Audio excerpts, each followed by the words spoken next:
Dans 9 mois va se tenir en Côte d'Ivoire l'élection présidentielle. C'est pour avoir des élections apaisées et crédibles que le président de la République, Alassane Ouattara, a instruit le Premier ministre afin d'ouvrir un dialogue avec les forces vives de la nation.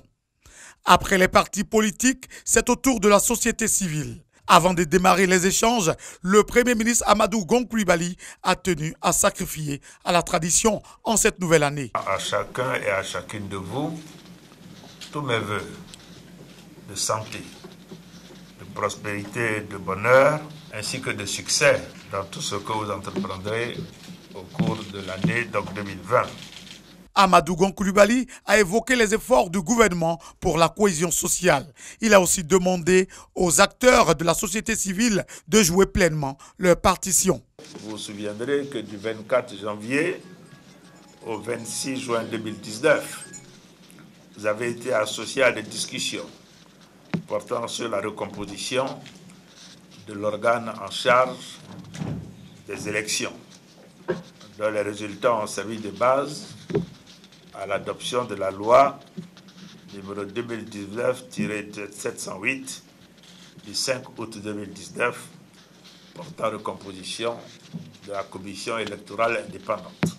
Je me trouve devant vous ce matin pour vous annoncer officiellement la reprise du dialogue politique, et ceci conformément aux instructions données par le président de la République lors de son message à la nation le 31 décembre 2019.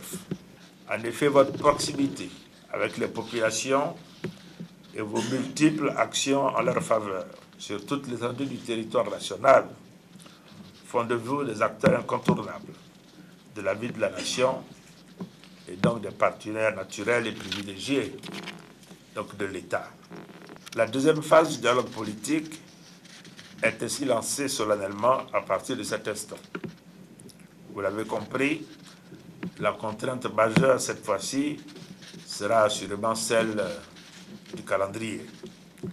En effet, contrairement à la première phase qui a duré environ 6 mois, la présidente devra tenir dans un délai qui ne devrait pas excéder 1 mois.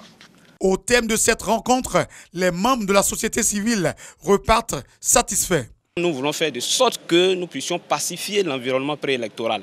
Il faut que la société civile se déploie sur l'ensemble du territoire national pour sensibiliser les femmes et les jeunes pour des élections apaisées, crédibles également. Une fois les élections terminées, il faut faire en sorte que celui qui est considéré comme le vainqueur puisse avoir l'humilité, n'est-ce pas, de tendre la main à ceux qui n'ont pas été retenus.